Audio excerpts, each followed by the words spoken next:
prior to the Lisbon meeting, Doria and I co-authored a paper called Please Keep the Core Neutral. And the impetus behind this paper was the discussion within the community regarding the ICANN application for the XXX domain. It's important to note that in this paper, we did not take a position on whether the TLD should be approved or denied. What we talked about were some of the things that, if you should be kept out of that discussion. And what we were concerned about was the political influence of making decisions at the core, which we thought were more of a technical nature. One of the things during my service on the board, one of the benefits I took out of it was learning from Vince, Steve, and some of the other, if you will, founders of the internet that always talked about how what made the internet great was the innovation that took place at the edge.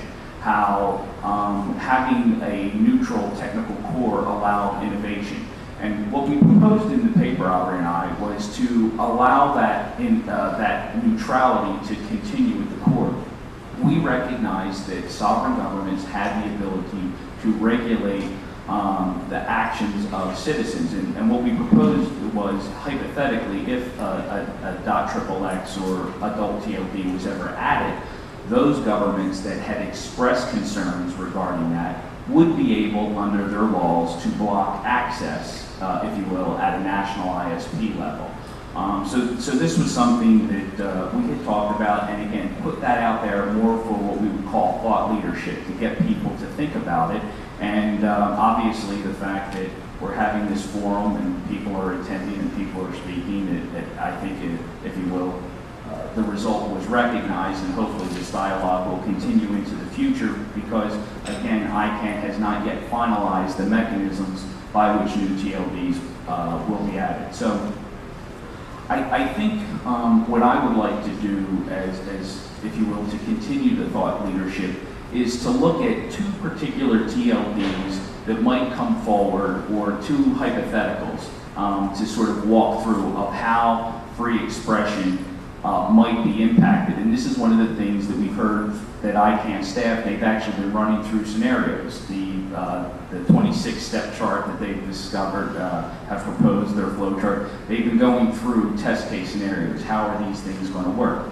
So two scenarios that I would just like to briefly run through are a .gay TLD and a .cat TLD, although cat is already in the root. I'll sort of tweak the hypothetical in that scenario. So .gay, what I think is interesting in .gay is there are certain countries in which homosexuality is punishable by death. So what would be interesting here in the proposed recommendation, in the reserve name working group regarding controversial names, we did not require any supporting organization that would, if you will, chose to oppose or trigger that to require a consensus mandate. We actually left it up to each individual supporting or advisory organization to come up with their own mechanisms. Now, what was interesting to note in the GAC communique regarding XXX is there never was a consensus position against the application. The communication communicated the strong opposition of many members that were strongly opposed, and the other thing that was noted was that there was no GAC member in favor of the proposal, and I think that's something that is important potentially with a .gay TLD, because although there are, as I said, certain governments that do have strong, I think there would be certain governments that would have a strong opposition to a potential .gay application in the next round, but I do believe there would be certain governments that actually would be in favor. So I think that is something that is important to recognize. My concern, however, is that we do not yet know the mechanisms by which supporting or advisory organizations may make challenges to TLDs that might raise moral concerns or the current standards. So I think that is important. You know, if I can, switching over to the other example of the .cat, if .cat was not proposed in the last round, but was to be proposed in the future round.